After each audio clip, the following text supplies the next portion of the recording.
welcome to MovieChatz, o programa onde assistimos a filmes sobre fascismo e dizemos se eles são bons. My name is Alan, and I'm joined as always by Magellan. Hello. How do you say it in Portuguese? I think so. Hey. No, it's hola. It's still. Oh, it's hola. Okay. Hola.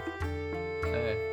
I have one Brazilian friend who likes to tease me for being like, "Is it the Spanish word or the Portuguese?" She's like, "It's not it's a different word." That took so much practice, Magellan. I hope you know that. I mean, to someone who does not speak the language, it sounded great. Thank you so much. We have at least one listener who I think knows Portuguese. Please correct me on my pronunciation if you want to. Thanks. Oh my god, the song's still going and it just hit the lyrics. I forgot those lyrics. Let's stop that. Hi everybody, it's Brazil Chats. We're Alan and Magellan. We're talking about movies on a podcast. So this was my pick, and I'm really excited to talk about it because I've always been a big fan of Terry Gilliam. We're talking about the 1985 film Brazil tonight, and as we like to do here on Chats, every couple of weeks we take a break from our usual TV discussion and we watch a movie, or we do another activity that one of us picks. But this time I chose to have us watch Brazil and discuss because it's a movie that has been recommended to me for a very, very long time. I had a brief Monty Python phase as a kid, as many people do, and I love 12 Monkeys. I think it's a great movie, and we both have been big fans of Lost in La Mancha when we saw that. I think there's another Gilliam documentary coming out again about his continued efforts to make stuff. Correct me if I'm wrong. This was like from my brief skimming when reading about Brazil. But this movie was always a blind spot for me. And then somebody in the Chats Discord, I had been complaining about work, funnily enough, and this like bureaucratic frustration I was having. And someone was like, "Oh my god, that sounds like something out of Brazil." And I was like, "All right, I'm done. I need to now just like have this movie under my belt ASAP." And I think this movie ended up being like super relevant today. I expected it to be, but I didn't expect how it would be, and I'm really excited to discuss that with you. But Magellan, what's your background with Gilliam, with Brazil, with the country Brazil, with anything? Yeah. So I should say up top, Terry Gilliam, scandal noted. Like, Oh no! yeah. He's like one of these cancel culture's bad. Like nobody can take a joke anymore. There's a whole controversy section on his Wikipedia page that mentions he identifies as a black lesbian in transition is one of the things he likes to say. He's a bit turfy too. So that's all there, and I think it's interesting to look at Brazil in that light and the ways that it hits on things about our present moment, and also is kind of like, wait a minute. But I think I've seen maybe two of his movies because I've seen Monty Python and the Holy Grail, and I've seen Fear and Loathing in Las Vegas, which I don't remember super well, which is probably same. the best way to watch it. And of course, yeah, I really liked Lost in La Mancha. But I've been aware for a long time, like, oh, Terry Gilliam movies have been loved by people whose movie opinions I generally agree with, or at least I did when I was, younger. So this has definitely been on my list for a while. And this movie, one of the working titles for it, in a way that Gilliam refers to it, is 1984 and a half. It's very much a riff on the George Orwell book 1984, which I read when I was in high school, and was like that book was pretty influential for me in terms of like the formation of what my politics were at the time, back when I would have called myself a libertarian, which I don't anymore. But so it's interesting to watch this movie, which I think would have spoken to me politically at the time that I read 1984, and I think there's a lot more nuance that I have in mind now that we live in the society that we do, and I'm 15 years older or whatever. So uh, it's kind of a complicated answer to your question, but I'm excited to talk about this movie. Yeah, apologies for the 1,000 yard stare I've been having on the video version. I'm just like really processing how extremely canceled Terry Gilliam is. Um, wow, Yeah, yeah. wow, No, this is he's one of the just one of longest these. controversy pages I've ever read. Yeah, because he's really like wants to get out there into the discussion and say stuff that's gonna ruffle feathers. Like he doesn't have controversies that I can see here that are like he did a horrible thing to somebody. I mean, maybe he has, and I'm not seeing that. It's more just like He doesn't shut the he's fuck up. inserting him. Yeah, right. He inserts himself into conversations where it's like this. What you're saying is not helpful, and you have taken this like speak truth to power career, and you've positioned like cancel culture and wokeism as the power that you're speaking truth to, which like a lot of comedians of that generation as they aged, I think began to feel like that was the power that threatened their comfort or their lifestyle. Well said. So it's a bummer to see people who like, earlier in their career have a more, I think, genuinely countercultural stance. Um, but then they kind of like become the culture and still think that they're countercultural. Right. And it's like, shut up. You're This is old now. annoying. What Well, you're yeah, what you're doing is really annoying. of all of the famous British white men with beards named Terry, I would say Uh-huh. he's on the bottom tier because like Terry Pratchett, rest in peace, kind of went out Yeah. like with nary. I'm not gonna say no scandals, but like nary a scandal. It's entirely possible if he had just continued to be on with the advent of social media because he passed in 2015 that he also would have said some stuff. But from what his books indicated and from what his daughter indicates about her father, it seems like Terry Pratchett was a really cool freaking dude and pretty progressive guy. So like you didn't have to be like this, Terry Gilliam. You didn't have to suck. And like you're saying, all of these things on his page are just like it's not Neil Gaiman, right? He didn't like he's not an active predator or criminal should go to jail for the rest of his life. It's more like just shut up. Just like delete your account and like go retire, dude. Yeah. And it actually, so I did some reading about the production of this movie and Gilliam's conflict with Robert De Niro especially, who otherwise I have never heard like huge controversies about like how it is to deal with De Niro as an actor. Like I've heard he's like challenging and he's very like method, but this is making a lot of things make sense from what I read about the there's multiple behind the scenes like yes. De Niro was hard to work with. Pratchett says he was annoying. The woman who plays Jill Geist. Yeah, what's her name? Kim Grace, Jill Layton. Yeah, like she was hard to work with. He had with the head of the studio, and it's like maybe Terry Gilliam was hard to work with. Entirely like, possible. Seems like there's a common denominator there. I don't know. Yeah, that makes so many things make a lot more sense. So, I'm not gonna say disregard everything I said because we do strongly believe in death of the author here at Chat Studios, but right. And the film was also like co-authored and revised by a couple other people, like Charles McCown and Tom Stoppard was involved in one of the drafts, which is pretty interesting to me. So it's a little more complicated than like, this is Terry Gilliam, but anyway. Exactly. So let's talk about the film itself. The year is 1985. As you mentioned, this movie is sort of a send up, a recreation, a re-examination of 1984, of Orwell's 1984, almost beat by beat in a lot of ways.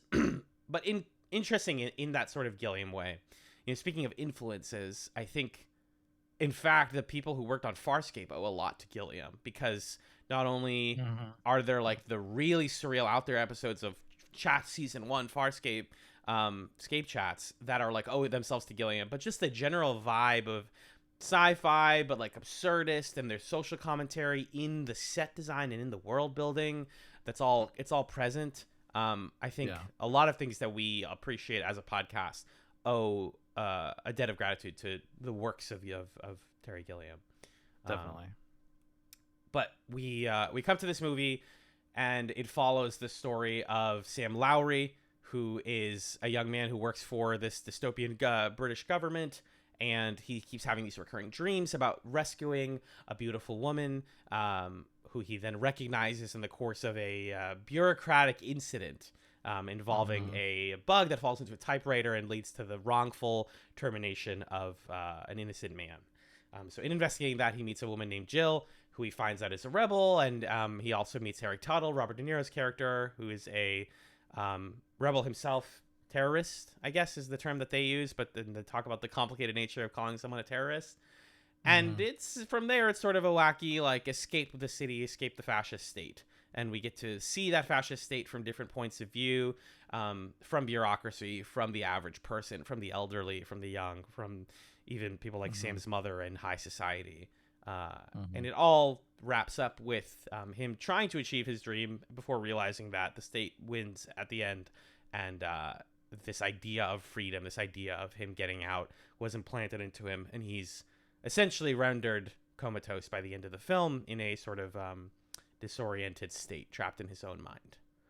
So that's the general gist of Brazil. Magellan, what did you think about the movie? Where do I start? I really enjoyed it. I think, just kind of separate from what I'm gonna say about it politically and what I like or didn't like about it, it's a really imaginative, absurdist film, with a lot of fun kind of like mechanical, almost puppeteering elements going on, Totally. with the way that the technology of the world is portrayed. Because I was reading some of the background information, and this is considered the second of a kind of thematic trilogy, with Time Bandits and Munchausen as the third one. And each of those is meant to look at similar themes, but from a different stage of life. So Time Bandits is kind of like, and I haven't seen either of those, but I want to. But Time Bandits is like the kid perspective. Munchausen is kind of like the person looking back on their life perspective. And Brazil is like, you are, I think Jonathan Pryce, I was reading, was 37 when this movie was made. So kind of like young to middle of your life. You're kind of established in the world, but sort of questioning that role. And Gilliam said about this movie, like, it's not a future. This is like a present, like an alternative present, or a way of thinking about how things are in the present world of 1985. And I think they do a really good job of rendering that, where like the technology doesn't feel futuristic, but it feels unusual and exaggerated. Like, more so than in our world, it reflects kind of the values of, or the deterioration of values in this world. Like, even the moment where Jill at the beginning of the movie is taking a bath, and she has like the side view mirror of a car clamped onto the bathtub so that she can see the TV from the other room. Yep. Is like, it's just little touches like that, and the way that the camera looks around this world. You see the visual imagination on display here, and I think that's really something to admire about this movie. So I like that about it quite a bit. It actually, Yeah.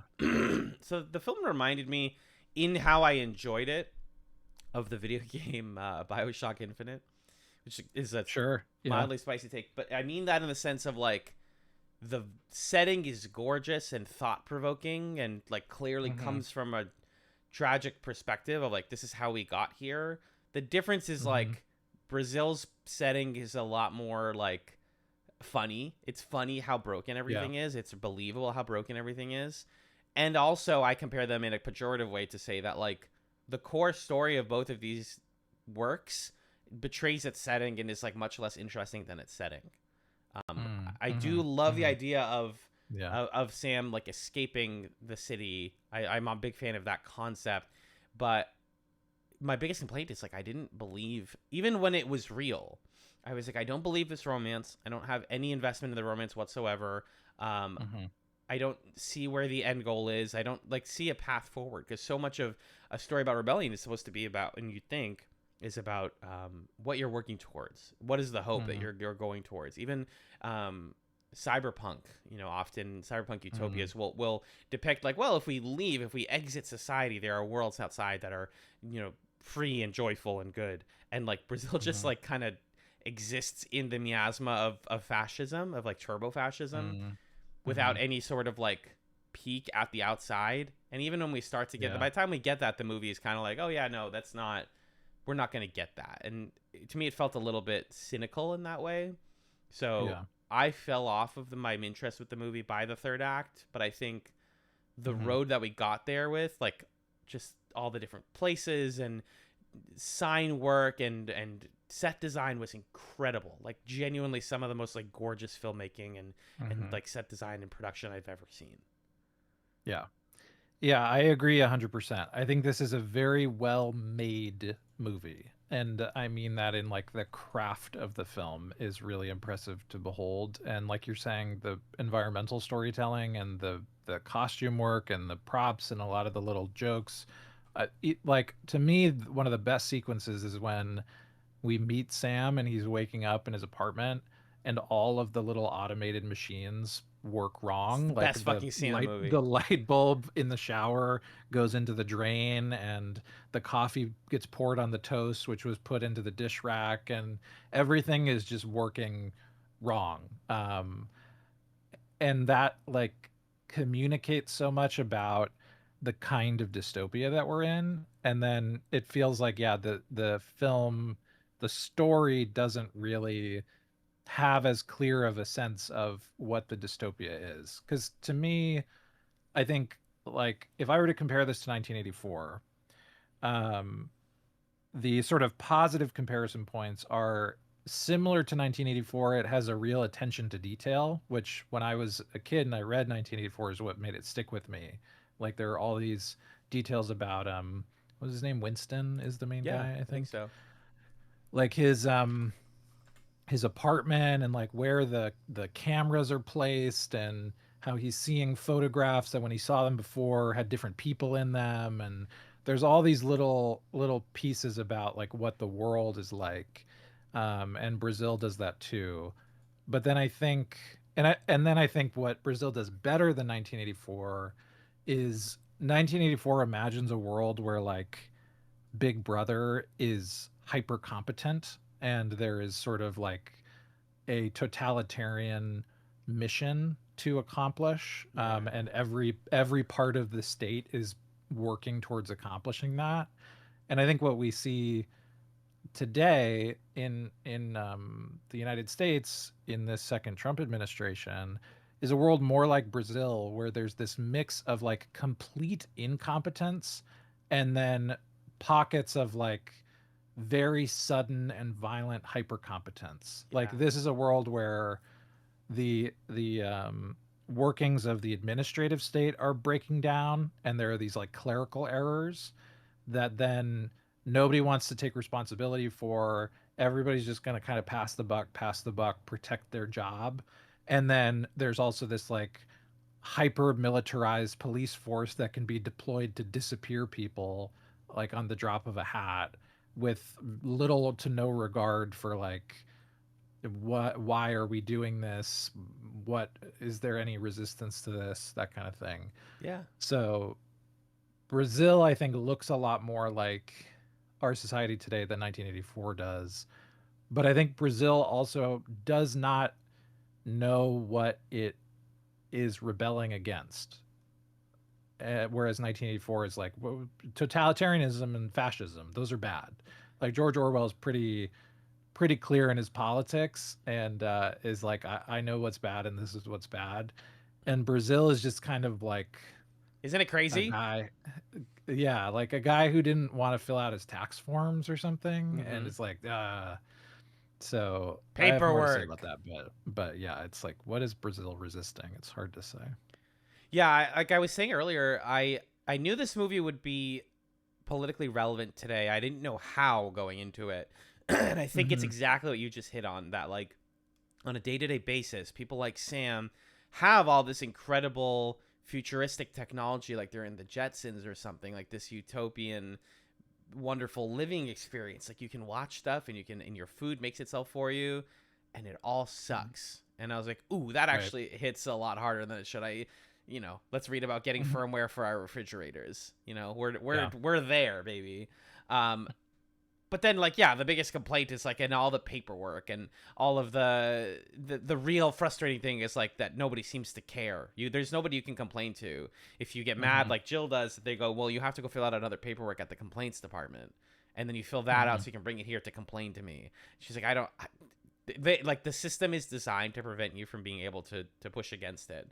Um, Mhm. but what it's really good at, exactly like you said, is, and this is the other big tentpole of why it's relevant today, is like how easy it is for them to take people out of Mhm. society who don't fit the mold, and Mhm. just say like, well, that one was a Clara, but like it's fine, it's fine. That person doesn't need to live anymore. Like it's so important that Sam meets the woman, Mrs. Buttle, the wife of the guy who's kind of taken out, because it's like, Mhm. yeah, somebody lives on after that, and that her voice echoes in his head later in the film, because uh, you know a less competent, a less confident film would just kind of skim past that. But at the very least, Brazil does know like who it's, yeah, who what kind of people are taken in and out of its society.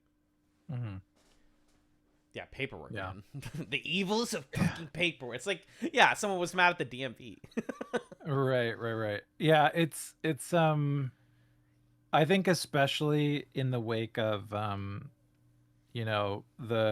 the concerted attack that this second Trump administration has made on the like bureaucratic state in the United States and the dismantling of the civil sector.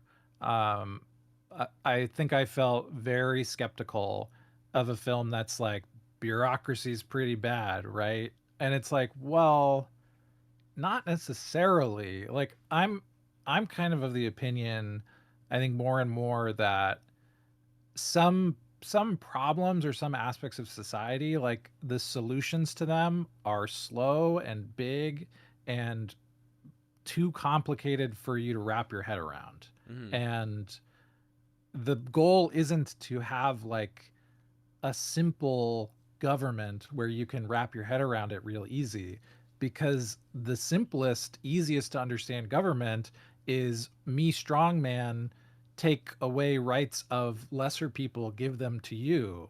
Like fascism is pretty simple. right. And I saw one of the trivia things that's like Terry Gilliam was surprised that, some people in the American right like this movie. And like it that doesn't surprise me, because this in some ways is a very Reagan like, the worst words you can hear are I'm from the government and I'm here to help. Bingo. Like that is the politics of this movie. It's again, I think I would have liked it when I was a libertarian high schooler and I was like, "Oh yeah, what I learned from 1984 is that big government is bad." Mm-hmm. When that's not necessarily the point of 1984. I think the point is like fascism is bad. Right. Like kind of state totalitarianism is bad. Here are the ways that it manifests and what can we do about that? But like sometimes you need regulations for how to fix the HVAC systems, and maybe it would be nice if everybody had an apartment assigned to them, and like not all of these things are so terrible.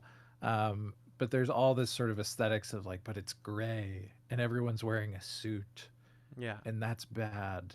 um, so I felt very very skeptical of that whole vibe that like bureaucracy's bad, and the thing that we need is to get sort of like off the books contracting from Robert De Niro, like someone to pick themselves up by their bootstraps and fix our air conditioner, Mm-hmm. and that will be a good world to live in. Like I Yeah. don't know We about that. can't. We don't. We don't just run. Like we rebuild a society into what we want. A lot of this movie is like, well, just Hmm. leave. Like just get out of it. It is your, Hmm. God-given right to want to escape it, and then the movie kind of makes you feel bad and go like, but you can't. And it's like, well, what did you want me to take from this then? He's like, it's bad, and there's no point, because like that ending is so bleak, just like the end of Yeah. 1984 is freaking bleak, almost in exactly the same way that you're like, oh yeah, but at least like you said, um, one of the biggest differences is that 1984, like its villain has teeth. This is a deeply incompetent fascism in the movie Brazil, and I appreciate that depiction because it's a little bit more accurate to life. But I'm just kind of underlining what you're saying, that like it doesn't offer any sort of solution, and it doesn't see the benefit of some of its systems that are in place. Like even the thing about the restaurant scene where the guy's like, oh, we have all this different slop, and it's like kind of making a dig at fine dining, but also like there is something about like I want a specific type of food. I want like a flavor. Can you just like give me a food? Like there's this like food accessibility concept underneath that gag that the movie doesn't seem interested in attempting to address. Like how do we what do we feed people in a future like this where like resources are a lot more scarce, so we can make like paste that tastes like, you know, steak or whatever. It's just like, no, they're all gross. It's all little stupid patties of grossness, and that's embarrassing. That's terrible, isn't it? Yeah, I think it's the difference between 1984, which is sort of like looking at Nazi Germany and like maybe early Stalinism and being like, this is what bad looks like. And then a movie like Brazil, which is sort of like, I'm kind of annoyed by Margaret Thatcher. I've also heard that the Soviet Union's pretty bad, but it's kind of falling apart now. So there's like incompetence and weird like aesthetic sameness.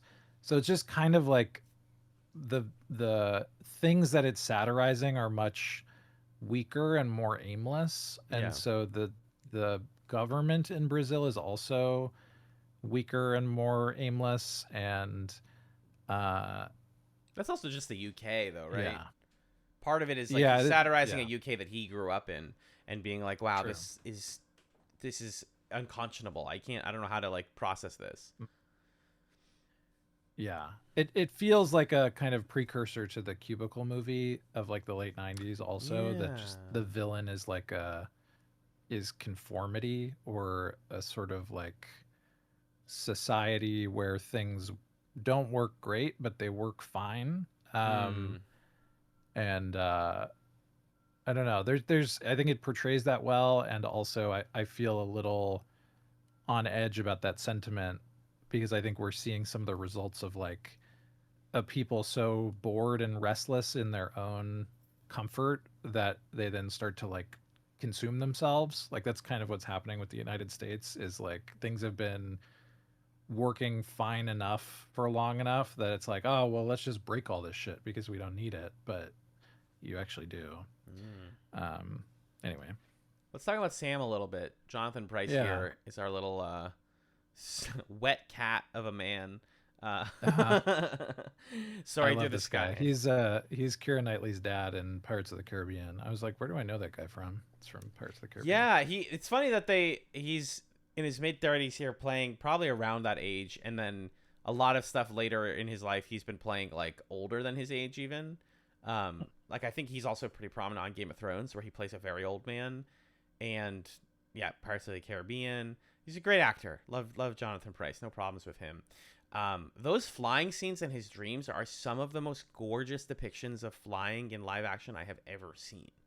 Yeah. I read some Letterboxd reviews, and I think one of the biggest ones is from the comedian Demi Adejuyigbe, and he was like, this movie makes me mad as a creator because I'm like, I cannot fathom how you made some of these things. I can't imagine my brain coming up with the technical effects to make this. Yeah, and that can be like really frustrating or like existential as a creator, to be like, what? How did? Because it looks real, dude. The metal wings, the cloud soaring, she appears through the clouds. It's so idyllic and gorgeous, and that is obviously like where the money is, so that to then contrast his real life. But like, I think the dream sequences might be my favorite stuff in this movie.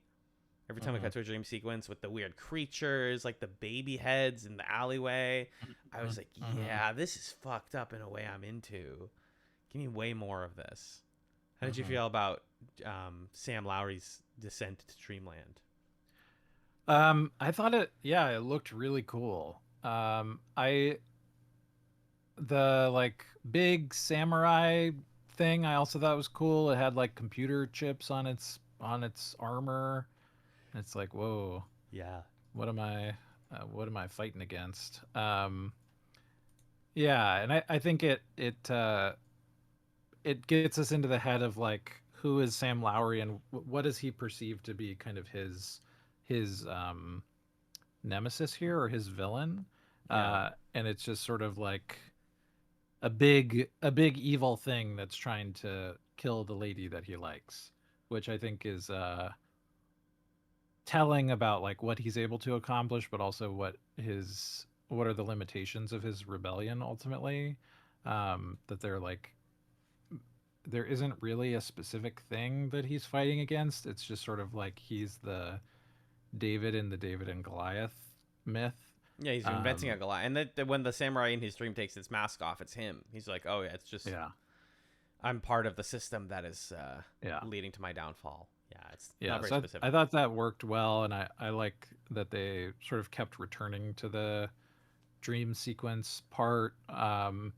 It felt oddly grounding as the movie went on because Yeah. like the things that were actually happening to Sam were more madcap, and then the dream sequence was sort of like, okay, but here's how he's interpreting this or what he perceives to be happening. Totally.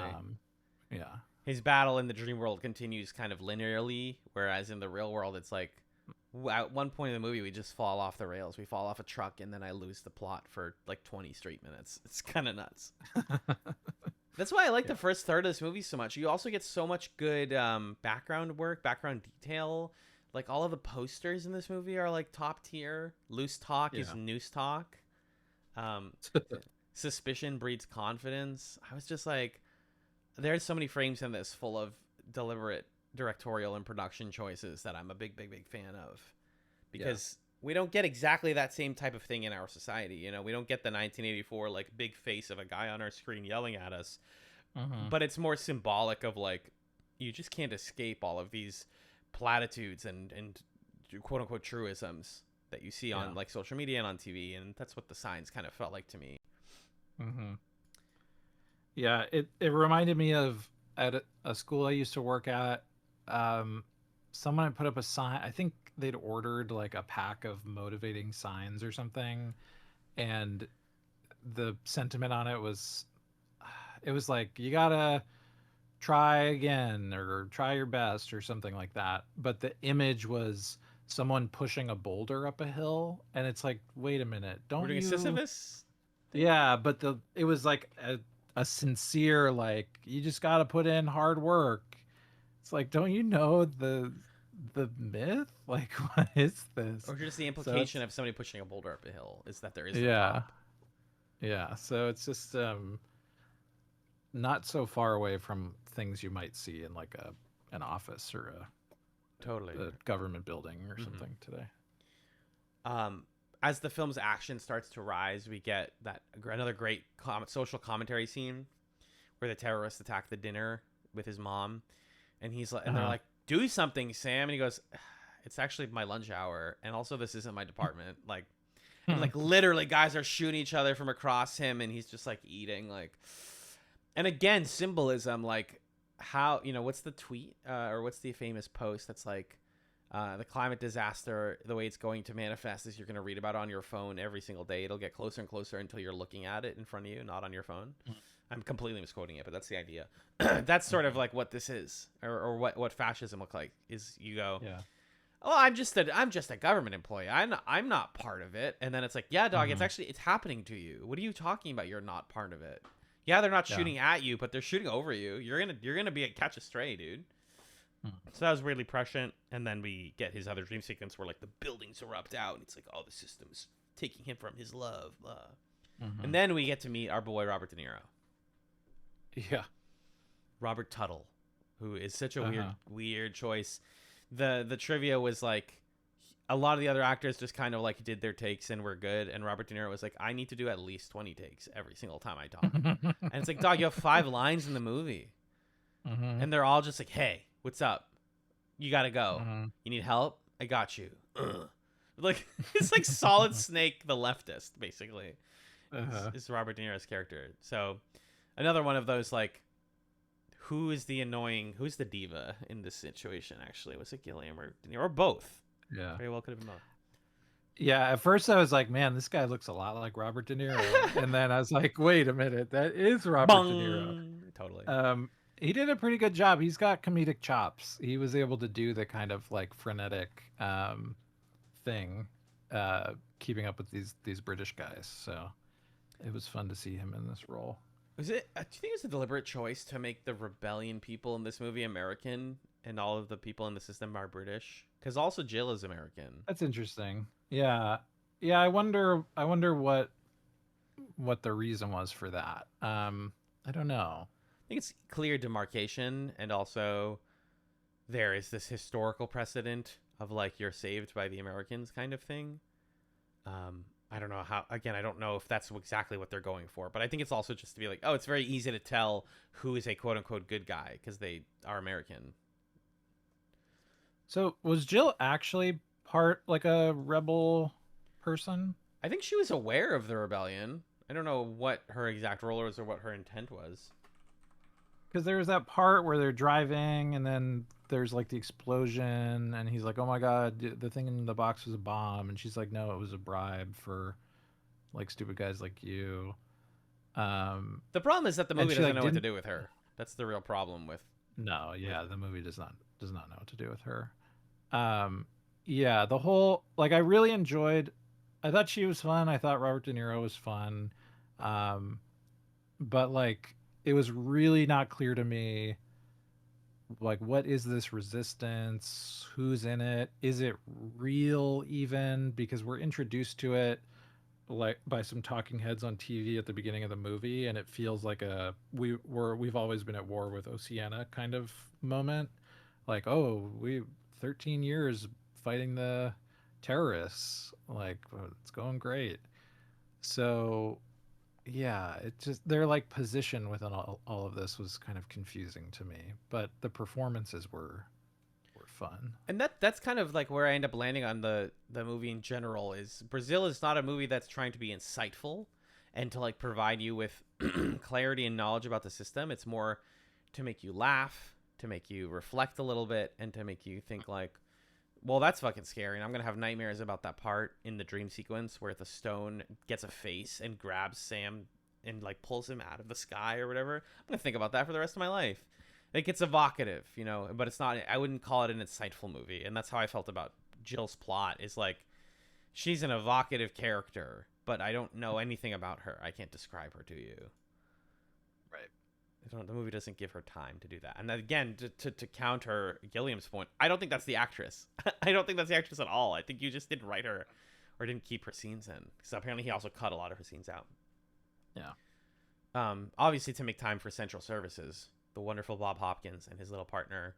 Yeah, have you ever heard of the concept of the Blowjob Brothers? Are you familiar with this term?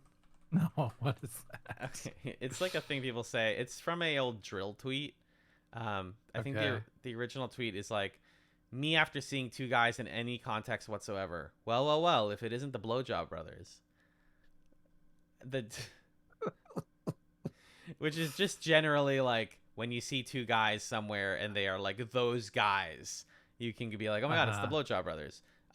That was Central Services to me.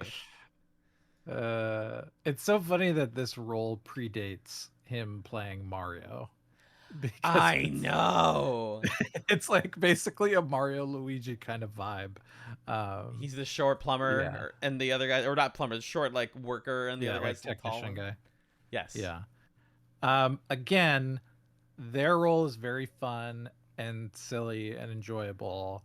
And also it's like, wait a minute, are you like anti-union or something? Like, is that what's happening the gag here? Yeah. I get, it's like, oh, somebody comes to my house to fix something and it takes longer than they said it would, or they break something, or they leave something broken and then leave. I think I would feel differently about all these little pieces if the movie was just like a farce, if it was just sort of like, I'm a guy living in a bureaucratic nightmare world. Oh my God, this is so annoying. Speaking about Terry Pratchett, like there's some of the Discworld books or like plots within Discworld deal with those kinds of things. but then Terry Pratchett always then kind of takes that to like, but why is this like this? Yeah. What's sort of the vested interest that is constructing the society in this way to make these annoying things happen to you? Mm-hmm. Um, whereas here it's like, you know, we're doing the sort of, ha, it's funny these workers are like breaking my AC and then not fixing it, and that is just as bad as Big Brother. Yeah. Wait. How did you It's get like, there? wait, huh? Uh-huh. Hold Their on. their ultimate defeat is to paperwork. You know, he's like, "Oh, did you guys do 27B stroke 6?" And they're like, "No!" Like they're You melted. defeated us. That's the that's such a it's a weird gag. Hmm. It's pretty fun though. Yeah. My favorite gag, probably one of my favorite visual gags in the movie, and my favorite gag with these guys, when they first come to his door and they're muscling their way in, saying, "Oh, you said you had an emergency, right? Well, let us come in. Let us come in."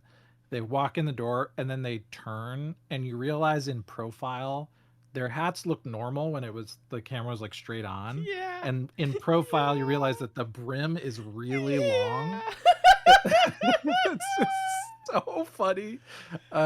Such like a stupid nonsense joke, but Physical comedy. God, I laughed at that. I thought that was so delightful. Very Monty Python. That Yeah. gag. Yeah. Yeah, there's a lot of little, like, if you look at this for too long, gags, like the whole thing with the mom getting I guess plastic surgery, and the way it expresses itself. One of the iconic images of the film is that they stretch her face until the wrinkles come out, I guess, is the idea. And for the whole movie, they talk about, oh, it's this experimental treatment, and there's this doctor that does it. Who knows if it works? And they're like, this is stupid. Why is she spending money on this? And at the button at the end of the movie is when we're in Sam's like interpretation of events. He sees her again, and she looks like Jill, like she has become young suddenly. And he's like, why? Now I can't. Now I've lost access to my mom because all the men think she's hot. They keep fawning over her. It's like his anxiety about her surgery made manifest. I thought that was a nice button on that, a whole visual gag. Yeah. Yeah. There's that, like, Freud was punching the air in this movie. He was like, yes, Knew yeah, it. turn. Knew it. She's wearing a shoe on her head and turning into your girlfriend. Makes total sense. And also, like, the one time you have sex with your lady friend is in your mom's bed when she says, "How about a little necrophilia?" Freud is like, Yeah. I don't really know what to make of that, but it's here. Yeah. And I think it's, you know, something about kind of like Sam's estrangement from human connection, like the Shirley. maybe the connection that's Oh. supposed to be the most nurturing is like the most confusing to him or something. He doesn't know how to deal with Um, women. He doesn't know because that and he doesn't know Shirley how to deal with women. at a later dinner scene, just like tying up your point here. His mom is like, well, there's this other girl, like she's a daughter of a friend of mine. And it's this girl Shirley, and she's like traditionally pretty cute. Like she's not the stereotype ugly woman, but she just has like metal braces or whatever. She has a metal thing that goes around her head. And he wants to be shallow, and I think it's so funny. It's one of the funnier like single lines of the movie where she goes, "No, it's fine. I don't actually like you. I don't think you're attractive either." It's just, it kind of like unintentionally read to me like this criticism of how misogyny manifests, where you're like, she's obviously not viable because I don't think she's attractive, and she's like, I never said I liked you. I can get whoever I want. What are you talking about? Right. Right. Yeah, and that, I don't know, like his relation to women is like not something the movie really resolves by the end of it, because the ending is him living in the fantasy of, you know, he's able to escape with Jill and Yeah. live happily ever after in Brazil, I guess, or just somewhere nice. Um, but then it's sort of like, okay, are we happy about this, that he's able to get somewhere that like the state can't touch him because he's in this sort of paradise of the mind? But that isn't bringing him closer to other people. That it's not resolving these issues with his mom. Exactly. It's not love even. So I don't know. And maybe that's something the movie's supposed to leave us with to feel conflicted about, or maybe it's just like not the whole relationship with Jill. It doesn't really uh, do anything for me. I can't quite make heads or tails of it. No. We really got to wrap up the not the episode, but like the trilogy Uh-huh. of chats movie discussions about like fucked up sci-fi utopias. We watched Gattaca. We watched Brazil. We gotta watch Strange Days. I've been trying to get. I've been wanting you to watch Strange Days since the minute it finally hit streaming, because I think that is Catherine Bigelow's best movie. It's one of James Cameron's only good scripts. Controversial take, and Whoa. it's way more punchy. It's very violent and very Whoa. fucked up, but it's just one of the best like societal critique '90s sci-fi movies. It would complete the trilogy. So, but I just wanted to bring that up. The stuff you're talking about is handled better in Strange Days. Got it. Yeah, because Gattaca, which we talked about on the Patreon, similarly, the Uma Thurman character, it's like I don't quite understand how does she feel about this, and there's kind of like a we can connect because we're resisting the system, but there's a sort of vacancy to the character that isn't really filled in. Mm-hmm. And that I think is also, I mean, I haven't read 1984 in a while, but I think that's also something that 1984 does better because the female character in that book, she's like a member of the resistance, Julia. Um, she uh she's the one who like brings Winston into the sort of the like fighting against the party, and they when they have sex it's this kind of like the one moment of true genuine connection in the book and Mm-hmm. like an actual escape from the system. And so even though 1984 ends very cynically and is sort of making the point of like this battle was lost long before Winston tried to fight it, Right. there is kind of a glimmer of, but you can break free from it and have real human connection somewhere in here. And in Brazil, it's like, do they ever really break free and have a real moment of connection? Because even when they have sex, it's kind of like fakey dream world, and she has long hair now for some reason. And she takes the wig And off. right. Um, And then it's and then interrupted. it ends it's interrupted and it ends with him just kind of like imagining a little perfect world. Yeah. So I don't know, it also reminded me of Little Shop of Horrors a little bit. Okay. Which, have you seen the movie that with Rick Moranis? I have not. Are you familiar with the plot of Little Shop of Horrors? Vaguely. So Seymour, he's like, oh, I'm a poor kid. I'm a loser. I'm working in a flower shop. I'm in love with Audrey. And Audrey's like, just trying to live that. She's trying to get to that sort of like white picket fence, 2.5 kids in the suburbs Okay. life that she's told she's supposed to have. She has this boyfriend who is like physically abusive and a cruel dentist guy Okay. who's played by Steve Martin in the movie. Ooh. And and Audrey's played by one of the ants from Pushing Daisies in Yes. the movie. Um, Alan Green. and then yes, and then so Little Shop is kind of the point of it, at least how I take it, is Seymour thinks very lowly of himself, thinks like, oh, I'm in love with Audrey, but she could never love me. He starts raising this plant that eats blood. He names it Audrey 2. And then he becomes like super famous and successful because of this plant. And so he finally believes towards the end of the story that like maybe I could be someone that Audrey could love. Um, and around the time that he figures that out and realizes that she actually did like him the whole time and that he represented like what she was hoping for but didn't realize it was right in front of her, by the time they Mm. both figure that out, they're eaten by Audrey too and they die. Right. Yeah. And so in that story it works better for me as like these two characters have kind of bought into the lie that the society has told them about themselves, and they've kind of allowed this distance to be built between them, and then they figure out that that distance was false too late.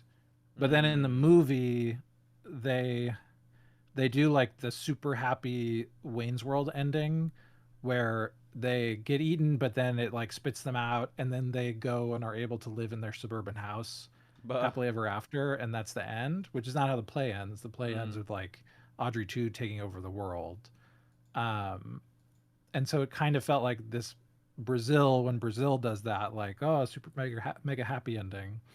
Um, and I don't know. I just think like Brazil then pulls the rug out from under that, but doesn't have a point to make about the love story, whereas Little Shop does, and then the movie kind of like messed that up Sure. by doing the stupid Hollywood ending the way that the studio wanted to do with Brazil. With Brazil, yeah.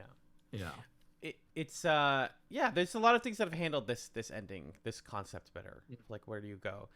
The title of the movie we haven't really talked about. The reason it's called Brazil is it's named after the leitmotif of the film. This like famous Brazilian song that plays throughout and is reinterpreted throughout and is about an ideal society. So the movie is about running and escaping to a better country, you know, as many people escaped to South America, you know, after World War II, but realizing that it doesn't exist. The button on that is like, but there's nothing there, you know.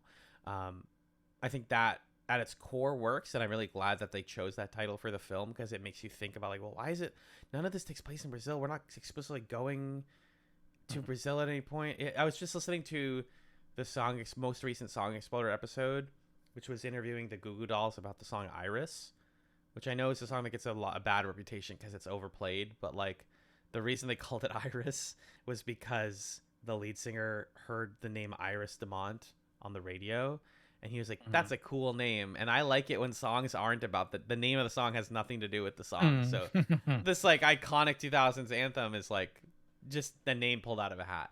I like ideas like that. So, but I do think that Brazil as a title is evocative and like conjures up what the movie's trying to say. Like, oh, that doesn't, it's not real. Yeah. Yeah. I like that it conveys that the movie is essentially about like where we aren't. Yeah. That all these characters are sort of stuck in this world that feels it feels like it is the way it is and can't be changed, and everybody kind of thinks that they can't change this world. The characters that are trying to change it are very peripheral to the story, and feel almost like farcical, like the Robert De Niro character.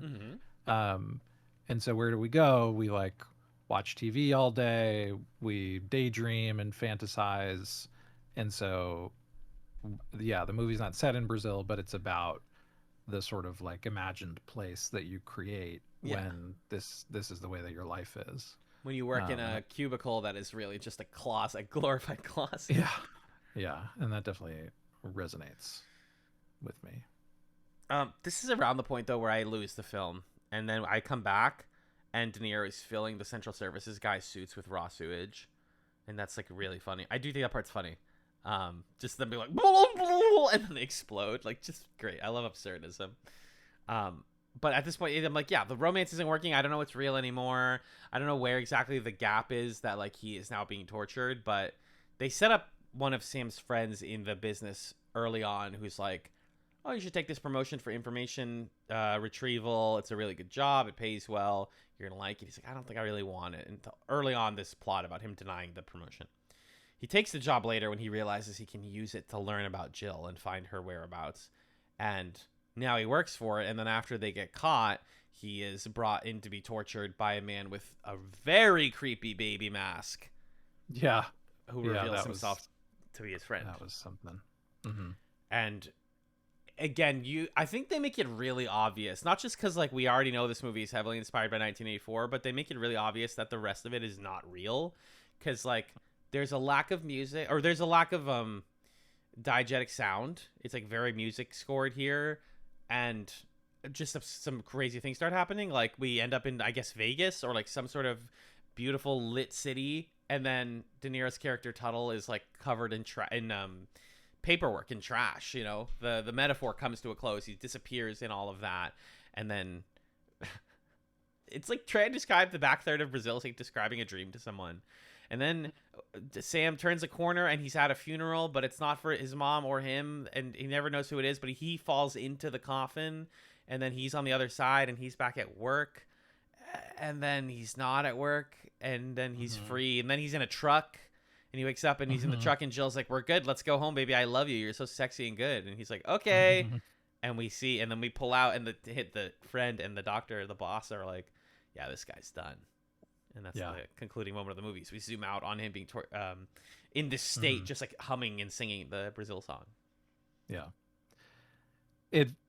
This sequence and the end of this movie reminded me a lot of The Prisoner. Yeah. We've always been aware of the Anastasia. Yeah. Even just like the truck, driving a truck into the sunset as the ending. But then it's like, is this real? Oh my God. So, and like I see the villain's face and it's my face. It's like, this is all just the prisoner. And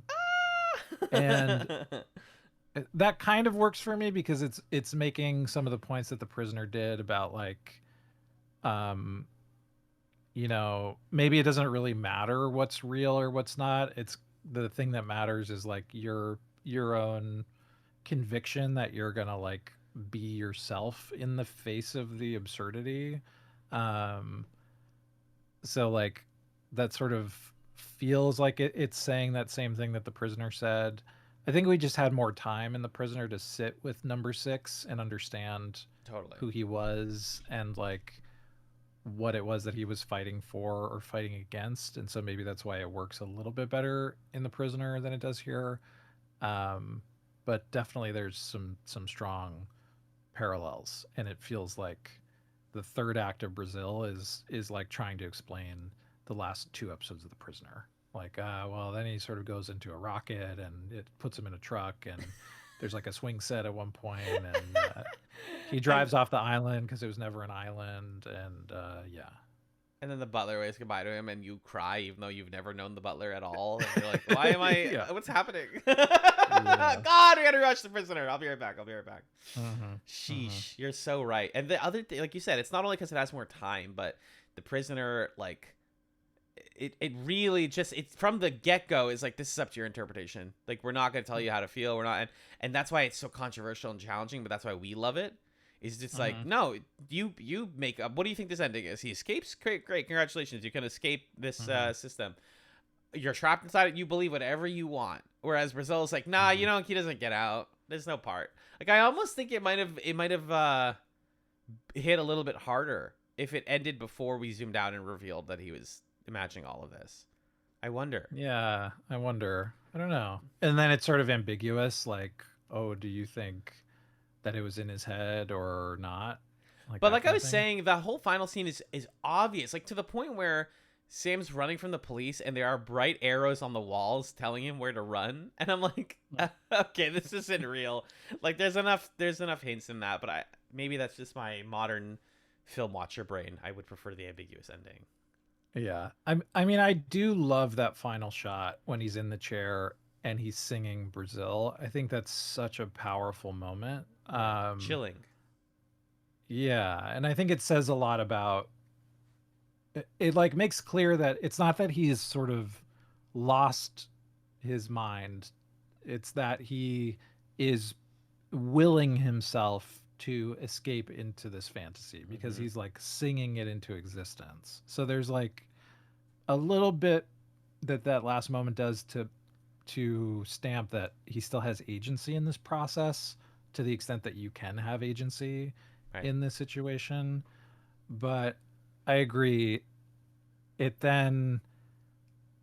like almost too fine a point on it for a film that like can't really support that ending necessarily. So I don't know, it's tough to say what would work the best. Sound off in the comments.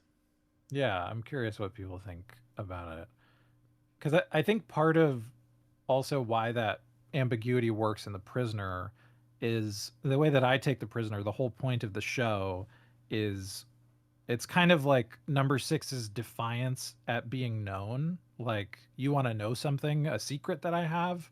No, I refuse. Like, I'm not going to tell you my innermost self because that belongs to me. And I can sort of decide who knows that or where I express that, because at the end of the day, I'm kind of in control of my own self, and I'm not going to submit to a society that wants to define me, put a number on me, force things out of me, um, or whatever. So, like, you sort of understand that the ambiguity in the prisoner is partially number six's design. Right. Like, he doesn't want even the audience to know him. Um, and then in Brazil, it's just not as clear to me. Like, well, what does Sam want? Um, because it's like he kind of just liked a girl, and he gets to fantasize about the girl forever. Um, there's an interesting moment early in the movie where, and I, this is more of a source of what's intriguing to me about the character. I think when his mom is like pushing to get him promoted, and he's like, I don't want to be promoted. His boss is Bilbo Baggins, who's really fun, yeah, in this movie. And his boss is like, please don't get promoted. I don't know how to do my job. You do my job for me. Their dynamic is really fun. Yeah. And there's something fascinating about this idea of Sam as the guy who is far more capable than his position, but like does not want to be promoted, does not want, he's like, I don't want dessert, I don't want a promotion, I want nothing. Like, Yeah. I just want things to be the way that they are. Yeah. And there's a way that like his fantasizing is a part of that. Like, I don't want the girl, I want to be in this position where I have the fantasy.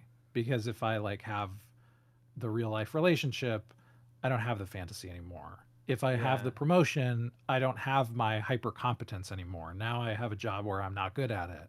If I have the dessert, now I don't get to think about like how nice the dessert would have been. He wants the dream, not the reality. Exactly. And that part of the character I think is intriguing to me, and then gets lost a little bit, but feels like it sort of reminded me of Bartleby the Scrivener. There's like a Melville short story where it's just this guy who like works in an office, and he just like doesn't want to do stuff, and people are like, what? They're like, what? And he's like, yeah, I don't want to be bothered. And then he just kind of like wastes away into being forgotten by society and everybody, because he has no ambition. He's in a world, I think Melville's making a point about like the urbanization and industrialization that's happening in the mid 19th century, and the way that society is becoming hostile to people who are not ambitious. Like, you need to have an ambition, you need to want to climb the ladder and be promoted. Wow. Otherwise you're going to disappear. And that's the part of Sam that speaks to me here, is he's sort of like, I want to keep the records. Like, I like keeping the records. I like my little apartment where coffee gets spilled on my toast, and that's fine for me. I don't want to participate in this society that's telling me that I need to want Totally, and strive for the higher thing. Why is good enough not enough? Right. And I think there's something to that. And there's like kind of like a strength in that, and also a sadness of like, but you probably do want a little bit more. You just want to be able to define for yourself what that means. Like, you don't want your mom to tell you the promotion you're supposed to have or that kind of thing. I've been thinking about this a ton lately, and I think you make a great point. Like, ultimately, this is why I'm loving this Chatz trilogy, hopefully it becomes a trilogy of cinematic sci-fi, because like they get to go in these huge swings that don't always work, but they're really, really interesting and thought-provoking. Like, that is where this lines up with Gattaca for me, where I'm like, didn't love everything about it, but man, it got me thinking about stuff. Like, that take that you just delivered is like, in the movie, but it's kind of underneath a lot of other, like, the Mm-hmm. Gilliamisms. But I would say, Yeah. like, supporting that theory or that interpretation, the scene where he first meets Jill in the real world, and he explains everything to her, and he kind of like thinks it's gonna work like in the dream, and he's gonna have to like win her affection. And he's like, "What do you think about me?" And she goes, "Yeah, good looking, sexy, just my type." And he goes, "Really?" And she goes, "No." Like, and she kicks him out of the truck. Because, like, reality is you don't just meet a uh, woman and she goes, like, "Damn, you're the one." It's like, no, yeah. you loser. She has her own agenda. She does things on her own. Uh, I think that does tie back into the, like, I just wanted it to work. I didn't think about it, like, requiring effort or anything. Yeah. God, I've been thinking about this shit a lot lately. That's so smart. Yeah. It's Jonathan Pryce is so funny in that moment when he kind of kicks his feet up and he's Yeah, like, yeah. "Whoa, Really? okay. Really? Wow, I don't believe you. I don't deserve this." And she's like, "Okay, eject. See you You later." shouldn't believe me because I'm lying to you. You're stupid. But Yeah. he's like, wow, I guess, like, Yeah. should we, like, go out or? Yeah. um yeah. And then I think I don't know. And then the movie just sort of is like, but Jill likes him and that's fine. That's, yeah, Um exactly why I don't like the romance. The fact that it just yeah. works. So it's sort of like maybe there's an argument you could make that the dream sequence actually happens a lot earlier, starts a lot earlier than we think it does. Sure. Like maybe it doesn't start when she gets kidnapped, um, but I don't know, starts earlier in the movie where things work out and now they're kissing, and he's playing out this fantasy of, whatever. Yeah. Um, I think I think the movie would work better for me if I choose to read it that way. Like maybe when he goes to talk to Jack, his friend, Yeah. Jack like immediately turns around and reports him, and Yeah. he gets like put into the torture room Mm-hmm. before he can do any of the sort of like making Jill's record say that she's dead or saving her. Um, I think that actually makes the movie make more sense to me. Like he Mm. never really knows Jill. She Um, was always a concept in his head. yeah, she's always a concept in his head, or he only meets her in the truck and then she kicks him out, and then he never actually meets her again. It's like all fantasy from that point forward. I don't know. This is a beautiful Um, idea of a dystopia, though, or the beauty inside of a dystopia is you could be somebody like, Sam, and in your day-to-day work when doing some, like, sad bureaucracy, you see a beautiful woman and you, like, fulfill out this whole dream world together in your head because he's so bored and squashed down by the society he's in that he's like, what else am I to do but imagine a better life for myself? But that's the difference. He doesn't imagine a better world. He just imagines getting out. And that's where I sort of like disagree with the film's worldview. It's like it's not about getting out; it's about fixing it. yeah, I'm yeah, not sure if it's it folks. yeah, and I think it's um, maybe it's like a commentary on the 1984 thing of like, you know, the world doesn't really work like 1984 where you're Winston and you resist the party and you join the resistance. It works more like Brazil where you pretend that you're Winston in 1984 and you sort of like satisfy yourself with that fantasy, and it's like the same as sitting and watching television all day or something. Yeah, But then I don't know. Then the movie's kind of like, and that's great. That's the power of imagination. That feels real fucking bleak. I don't know. So definitely, this movie. There's a lot to discuss. It's a real conversation starter. it's really funny to me that there is an anti-director's cut of Brazil. Are you familiar with this? Yeah, I was reading about it. The studio tried to release like a 90-minute version where everything works out in the end. Mm-hmm. The Love Yeah. Conquers All cut, which is like barely. It's 94 minutes and like has different angles, like different camera angles of certain shots, but it's mostly just that awful. It takes all the evocative like background details out and just Mm. just tunnels us into the storyline, and then has a nicer ending. It sounds like one of the worst versions of the movie to watch. We watched the longest one, the European cut, or at least I did. Yeah. I gotta be honest. I think the movie could have been a little shorter. I Right. think there's Not I 94 think minutes. there's no.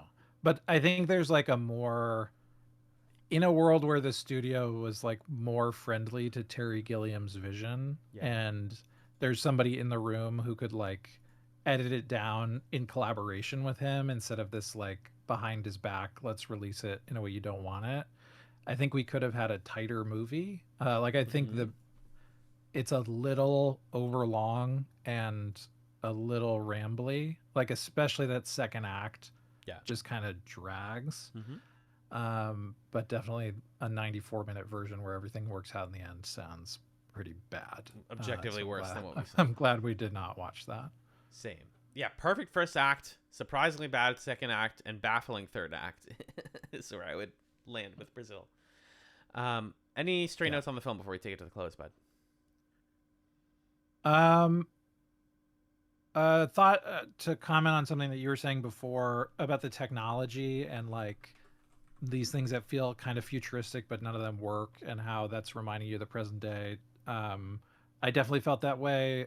Like, because when we were watching Gattaca, an issue that I had was like the genetic engineering technology is just too good. It works really well. Right. And I think what we're finding is that the sci-fi dystopia is actually not that there is a hyper effective technology. Hmm. It's that there are like charlatans and snake oil salesmen who are going to try to rush out super ineffective, sloppy, shitty technology and shove it into everything. And then you're going to be trapped in it. And so this, like you were saying, like the machinery in your fridge, or like now there's AI in every single I was gonna thing. say, you're talking about That's AI what right that now. scene exactly. That's what that scene felt like to me. Is there was somebody who invented like the moving light bulb, and then it's like we got to put like a telescoping light bulb in everything. um or like the moment where Jill is at the counter and there's like the little camera robot who's way too close to her, and she just like slaps Hits it out of it. the way. um that definitely feels like our society too, where it's like, ugh, our version of hyper surveillance is not Big Brother is on my wall watching me like in 1984. It's like my fridge says, "How are you today?" and then reports how I am back to Fridge Co. And then they give me advertisements for juice or whatever. It's like Correct. so much stupider and jankier and worse. So I thought there was oppressions to that in Yeah, Brazil. most definitely. Um, let's see. Especially early in the movie, like every single scene has a TV in it, Yeah, and then they kind of stopped doing that. But there are a lot of TV screens, which is interesting to me. it's because you be on that TV. Um, right. And then they're all small, but they have these like magnifiers that make them look big, and that's kind of a fun aesthetic choice. Hmm. Um, there's that bit where the boss is sitting in his office, and every time he sits down, all the TVs change to like a TV show instead of the data that everybody's supposed to be reading. So he like opens the door, like, who's watching Who's watching? Netflix on company time? Um, when they disappear Buttle, Yeah. the I really like the moment where it's this horrifying like SWAT or like ICE raid, and then it all just kind of pauses for the like bureaucrat guy to come in and do the paperwork and say, "This is the receipt for your husband," and then it proceeds. That combination of like horrifying hyper violence with complete bureaucratic apathy, Totally. that really worked for me. Uh, and then I love the guys who their job is to come in and put in the replacement floor piece after they like drill a circle in the It's floor, too small. but the piece they put in is too small; it falls straight through. And one of them says they've gone back to metric without telling us. God, that bit was really funny to me. Incredible line. Incredible line. Yeah. Let's see. I don't want dessert. I don't want promotion. Central services guy have big hats. I like his little car. which was like a real German car, I think, at one point. Oh, I think I read that too. Um, just like the little single driver car where the whole top comes off. It's pretty Amazing. funny. Um, Great bit of contrast when he pulls up into that alley and there's a poster that's like happiness, we're all in it together, and then you pan over and there's a bunch of kids playing in the alley with toy Tommy Shooting guns. each other. Yeah. Yeah. Uh, there's that whole singing telegram who shows up to invite him to his mom's party, and then he Loki, tries one of to the sing best back side to characters in the her. movie. She's so well Yeah, performed, like believable. yeah. She's like, I "Did I do love good? this. Did I do good?" Yeah, yeah, it was great. I love the scene where he goes to talk to Jack, and Jack comes in with like Buttle's blood all over him, and uh, Sam is like, "What? You killed him?" And Jack's like, "It's not my fault that Buttle's heart condition didn't show up on Tuttle's file." Like, I didn't catch I, that line.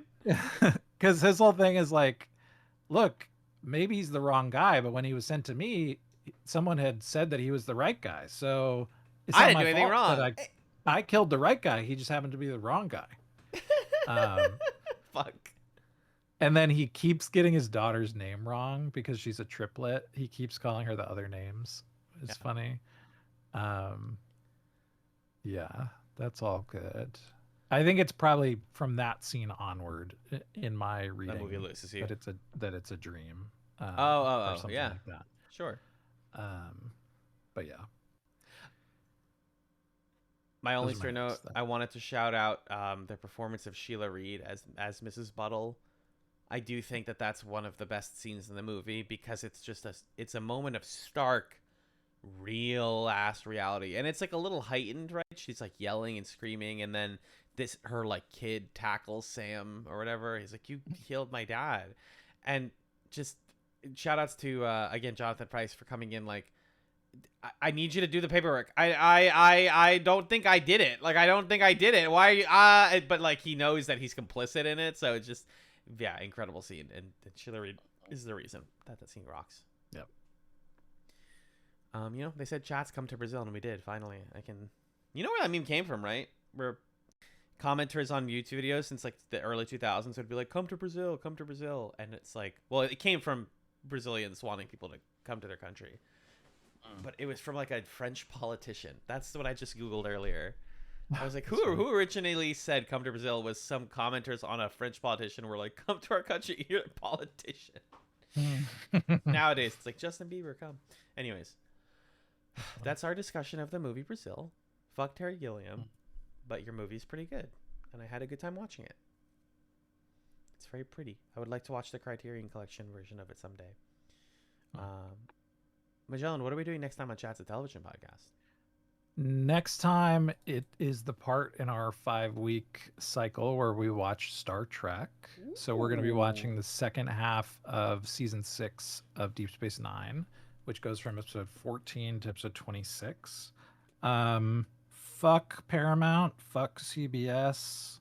Find a different way to watch the episodes if you can. But fuck those guys. But we're going to watch Star Trek because Star Trek is great. And I'm sure you can find other ways to watch it. So that goes from season 6, episode 14, which is One Little Ship, up through season 6, episode 26, Tears of the Prophets. Yum. That's next time. I'm so excited. I've heard that there's some incredible episodes in here and some of the worst episodes. Land of contrast. That's what I like to hear. Yeah, baby, yeah. Good and Bad TV. Mitchell, where can people find you on the internet? You can find me on another podcast I do with my friend Justin called Super Smash Echoes, where we play video games related to the Super Smash Brothers franchise, Super Smash Echoes. Check it out. You can also find me on Bluesky at notthatmagellan.bsky.social, and you can find my writing on Ghost at not-that-magellan.ghost.io. What about you? Incredible work. You can listen to me on The Creature Quorum, which is on a scanlinemedia.com. It is a Pokemon podcast. One of my other big hobbies is Pokemon. My friend Six and I talk about Pokemon, and then we do a playthrough. So right now we're playing through Ultra Sun and Ultra Moon, and we just put out episode 3 as of today, July 26th. So get caught up while you still can and play a wonderful game with us. talk about one of my favorite franchises. You can also hear me on The Garden Wager every month over on scanlinemedia.com. It's a Korean game show, storytelling podcast. And I'm on Bluesky at A Ibrahim, AIBRAHIM. Let's take it to the plug zone. Magellan, I would love to handle the plug zone today if you don't mind. Please do. Go for it. For you, baby girl, I would love to scroll down in this document really quickly. If you have questions, comments, or concerns for chats, please email us. Our email address is chatzpod@gmail.com. We are ChatzPod on Bluesky. ChatzPod is how you spell that. You can check out our YouTube channel and give us a subscribe. We recently got a new member of our Discord community via the YouTube comments. Oh, great. That's what I like to hear. Hell yeah. So we're doing the good work. If you check us out on YouTube, you get the video version released 2 days after the audio version. And you can see our beautiful faces and my BTS shirt. Yeah. K-pop is in there. And you get to see Magellan's wonderful board game wall. And you can see, yeah, it's a less edited kind of chill version of the pod. Give it a sub, give it a like, do what you want. If you listen to the audio version, you can find it on Apple Podcasts and Spotify, where you can rate and review us. If you like the show, that'll help support us a lot.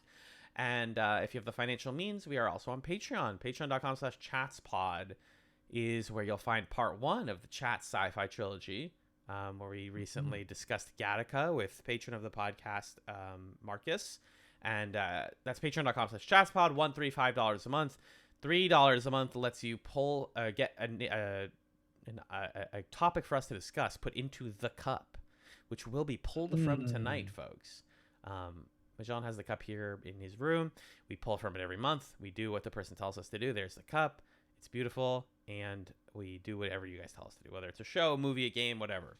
And $5 a month gets you cup access, Discord access. You can also just ask to be in the Discord. It's a free space. And you thanked at the end of every main feed ep. So thank you today to our $5 plus patrons, whomst include domestic partner of the podcast, Amanda, Arthur, Emily, Emrys, Felicia, Jen, Justin, Kyrie, Lee, Marcus, May Louise, Magellan's mom, Nick of the Brothers at Infinite War, Noel, Six, and Stefan. Thank you for supporting chats. So I pulled. Do it. Yeah. I did it off screen, but if you followed my eye line, I didn't peek. Okay, I wouldn't do that. And I have what our second Patreon episode is going to be this month. You ready for this? Drum roll, please. This is a suggestion that comes from Nick for the Dune miniseries that aired in 2000. Frank Herbert's Dune, it's called. I don't think there's so much of it, so maybe we just watch it all and discuss it, or we watch the first episode. What do you think? It's 3 installments. There is a sequel thing. It's got our boy James McAvoy. It's a very young, fresh-faced James McAvoy, or at least he's in the sequel. William Hurt's in the main thing. I don't know. Yeah, we'll talk to Nick about how we want to cover Frank Herbert's Dune. Okay. We're watching the Dune miniseries for sure. Yeah. Groovy. But yeah, so definitely check the Patreon out. You get to hear the Gattaca pod. You get to hear eventually the Dune pod, and the previous Dune pods. We've been doing Dune stuff for years now.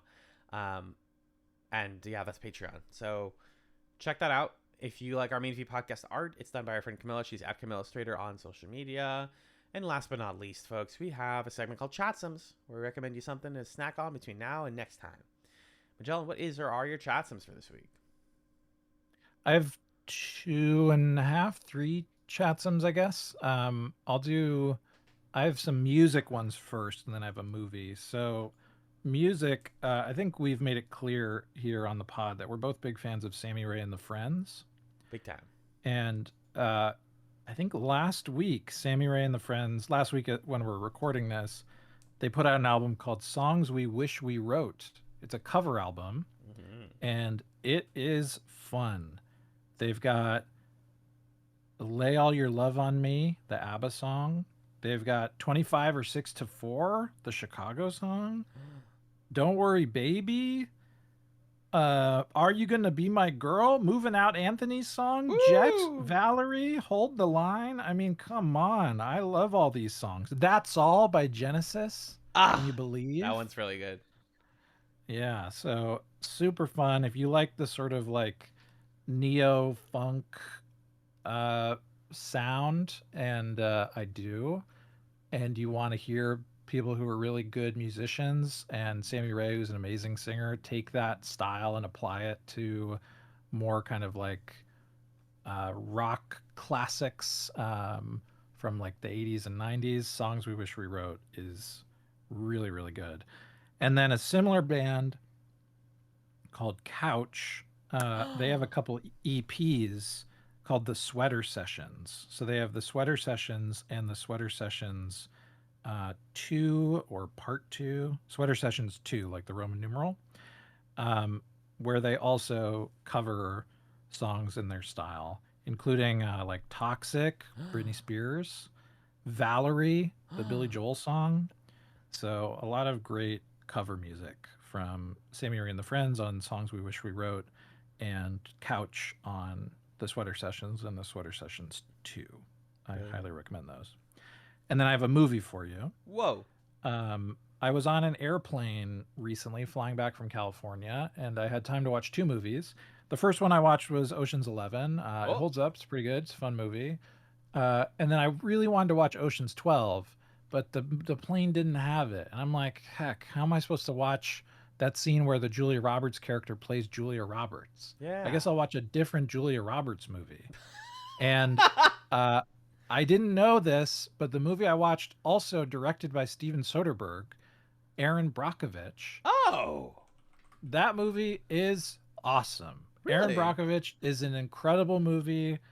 It like hit me at exactly the right time Really? in my life, in what I'm enjoying about movies right now.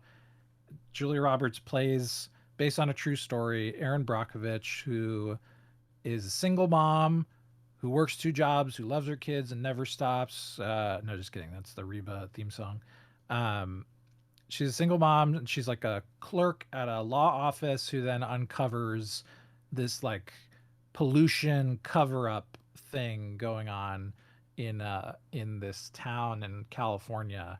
And then it's essentially this like David and Goliath legal story where she tries to take on the big energy company, um, to fight for the people.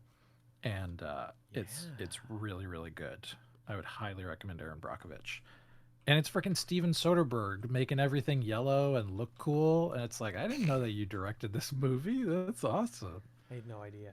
I'm queuing this movie up. Why not? I've always I been think you'll love curious. it. I think you'll love it. It's really something. Boing. Oh, you reviewed it. Oh. I love your letterbox. My first chatsum is Just a Fluke on Letterboxd. That's JUSTAPFLUKE. Uh, check him out on there and give him a follow. I have two chatsums this week, folks. So Magellan's three. Actually, yeah. So his letterbox is my first. I do have three as well. There you go. My second one is The Road to Tender Hearts, which is a novel by Annie Hartnett, who I'm going to be meeting this Tuesday. She's coming Oh. to my hometown not my hometown, to here to speak at a bookstore where I read a book every month with my bookstore for our book club. And we read The Road to Tender Hearts, and I just finished it a couple days after we were discussing it. It's a Mm-hmm. wonderful road trip story, very much in the style of Little Miss Sunshine, if you're familiar with that movie, about a Sure. bunch of deeply flawed characters of different ages. Essentially, the premise of The Road to Tender Hearts is this older gentleman, PJ, had a bunch of horrible tragedies happen in his life, but he also won the lottery, so he's got a lot of spending money, but he's very lonely and divorced. And his estranged daughter, himself, and two children whose parents were tragically taken from them, uh, go on a road trip to see PJ's high school girlfriend who just got divorced, and he wants to propose to Mm. her as a 65-year Mm-hmm. old man. Uh, and they travel from Boston to Arizona by car, and it's Mm-hmm. a really sweet, really heartfelt story with a lot of darkness. There's a lot of grief. They also bring a cat that can detect when somebody's gonna die, so there's this element of Mm. magical realism to it.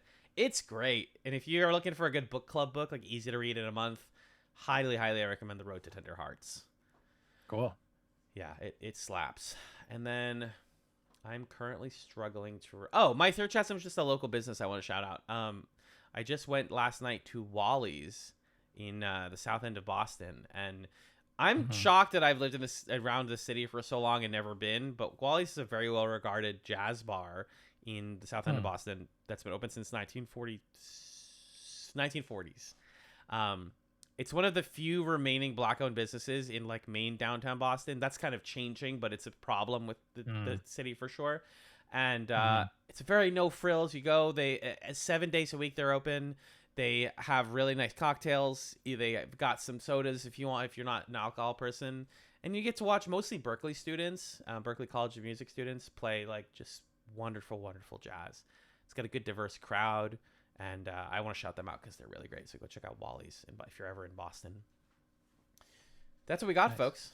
Thank you to Magellan for being the Sam to my Diane, because we're in the wrong franchise, but the right name. And thank you guys so much for listening to Movie Chats. Peace. Bye bye.